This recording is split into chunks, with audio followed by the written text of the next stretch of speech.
Oke teman-teman, untuk kesempatan hari ini gitu kan, kita akan ngebahas bagaimana caranya untuk menyeimbangkan otak kanan dan otak kiri.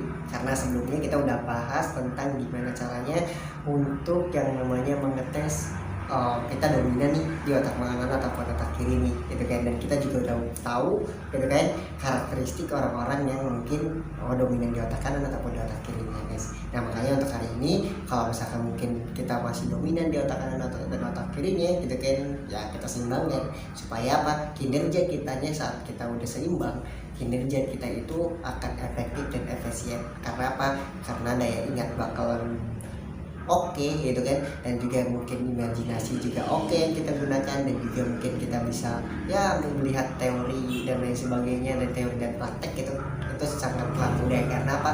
Karena kita menggunakan otak kanan dan otak kiri kitanya dengan seimbang guys. Nah, makanya untuk menyeimbangkannya gitu kan ya, nanti kita bisa lihat. Nah sebenarnya untuk menyeimbangkan dari otak kanan dan otak kiri ini teman-teman kayak gitu kan, itu ada beberapa macam gitu kan. Nah, yang pertama gitu kan, contohnya kalian bisa menulis angka 8 kayak gini kayak gitu kan, menggunakan tangan kanan dan kiri kalian secara bersamaan seperti ini kayak gitu kan. Ini akan meningkatkan saraf motorik teman-teman gitu kan, itu akan meningkatkan supaya otak kanan ataupun otak kiri itu berjalan dua-duanya kayak gitu kan. Nah itu untuk tes ataupun mungkin praktek pertama gimana caranya untuk menyeimbangkan, dan itu bisa dilakukan teman-teman selama 2 menit ataupun 1 menit setiap pagi kayak gitu kan, supaya menambah daya ingat dan juga mungkin menambah istilahnya saraf-saraf otaknya itu bakalan yang biasanya nggak dijalanin gitu kan, supaya mungkin berfungsi semuanya kayak gitu kan. Nah untuk tes yang kedua, kalian bisa juga mungkin menulis dengan tangan yang nggak biasa kalian gunakan kayak gitu kan. Contohnya biasanya kan kalian menggunakan tangan kanan kayak gitu kan, kalian menggunakan tangan kiri.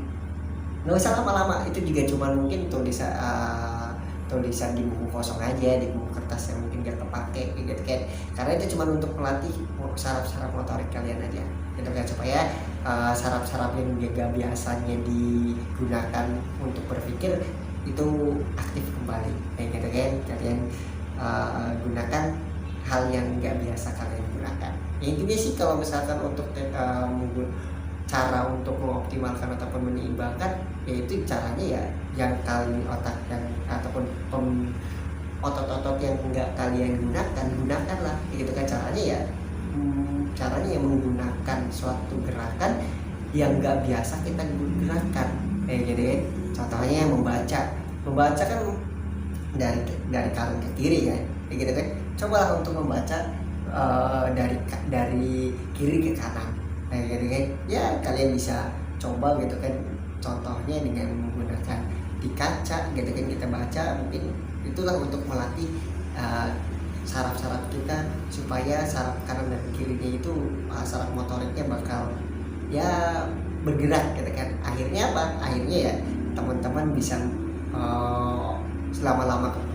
kelamaan kayak gitu kan, saraf-sarafnya bakal kebentuk kembali dan bisa seimbang gitu kan, antara kanan dan kirinya itu bisa optimal. Akhirnya kerja kalian bisa efektif. Ya mungkin itu aja, jadi inti dasar sih itu aja gitu kan. Jadi cara untuk menyeimbangkannya gitu kan, gerakan semua otot-otot motorik kalian gitu kan. Caranya yang biasa nggak biasa kita lakukan gitu kan, bukan berarti hal negatif gitu kan. Maksudnya misalkan nulis dengan biasanya tangan kanan, coba untuk sebelah kiri. Membuka pintu biasanya sebelah kanan, coba untuk membuka pintu dengan tangan sebelah kiri. Ya itu juga digunakan cuma untuk ini aja ya, untuk merangsang supaya otot-otot motorik dari pemikir di otak kalian cuma bergerak. Setelah itu ya mungkin kebiasaan baik lagi mungkin dengan kanan gitu kan. Jangan sampai terus-terusan menggunakan